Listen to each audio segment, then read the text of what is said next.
Nanumpa na sa ilalim ng Administrasyong Marcos Jr. ang bagong mukha ng OPAPRO, Cabinet Officers for Regional Development and Security, NTF-ELCAC Committee members at cluster heads. Si Carms Magluyuan para sa 13 sa tanghali.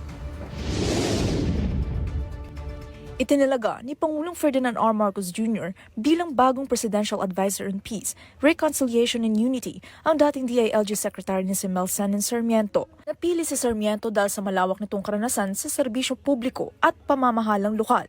Dati rin siyang nagsilbing kinatawan ng unang distrito ng Samar sa Kongreso. Kabilang sa kanyang mga naging gawain ang pagsusulong ng mga panukalang nagsilbing pundasyon ng pagbuo ng Bangsamoro Autonomous Region in Muslim Mindanao o BARM.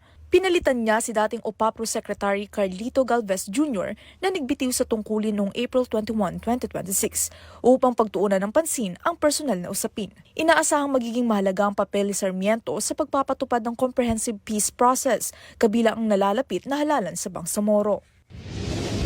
Samantala, pinangunahan din ni Pangulong Marcos ang panunumpa ng mga bagong opisyal ng pamahalaan bago ang ika-9 na pulong ng National Task Force to End Local Communist Armed Conflict o NTF-ELCAC Executive Committee. Sa naturang pulong, tinalakay ang mga hakbang ng pamahalaan laban sa insurgency, kabilang ang estado ng Barangay Development Program at mga inisyatibong lehislatibo at reintegrasyon para sa kapayapaan at kaunlaran sa mga apektadong komunidad.